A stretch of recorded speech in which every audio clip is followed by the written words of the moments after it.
Hi, my name's Trevor Clark. I'm from the Bendrigg Trust, which is a registered charity, and we're a company limited by guarantee as well.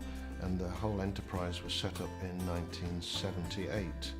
It was the brainchild of a charitable trust based in Birmingham, and they wanted to create a residential centre in a rural setting where young people from different backgrounds could come together and share experiences and do interesting and exciting and adventurous activities. The main beneficiaries of the Bendrigg Trust, disabled and disadvantaged, and that obviously is a huge category, but one of the important things about the Bendrigg Trust's work is it's completely inclusive.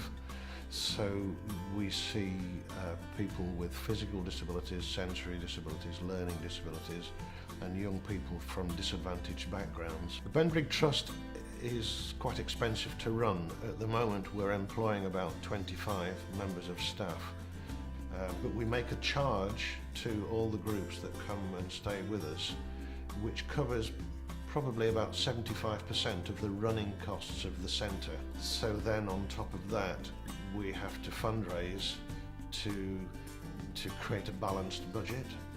In order for the Bendrigg Trust to survive, we rely heavily on grants to make it work. The staffing ratios for the activities mean that if we were to charge the full cost in order to cover all the staffing costs, the groups that we're targeting, which are mainly groups of people with disabilities or from social disadvantaged areas, they wouldn't be able to afford to come, so that would defeat the object. The grants that we apply for from grant-making trusts, I've sort of developed a relationship with all sorts of different grant-making trusts that we've delighted that they've been able to help us.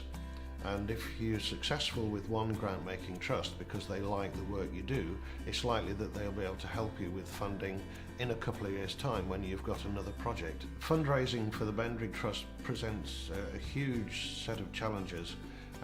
You find, for example, that if you write cold to an organisation that's never heard of the Bendrigg Trust, the success rate is, it might be as low as 5%. Writing in that sense to a grant-making trust that have helped us before, there's usually a good maybe 80–85% chance of success. Fundraising at Bendrigg can take many different forms, from a street collection to raise the profile of what we're doing at the centre, and that might only raise £400 or £500, and there are easier ways actually to raise £500. But the future of fundraising at the Bendrigg Trust, we've come to a sort of crossroads, I think, because I'm spending a huge amount of my time as the head of centre writing to grant-making trusts, and for the future I don't think that is, well, I know it's not sustainable.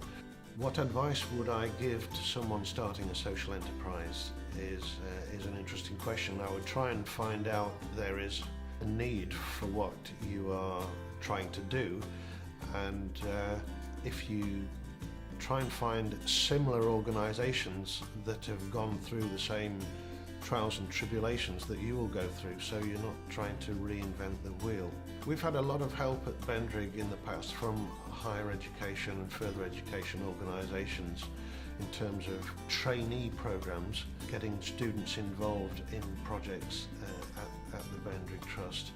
So I think involving students in the work we do, I think the students that come from colleges and universities to work at Bendrigg, they might be our staff and trustees for the future.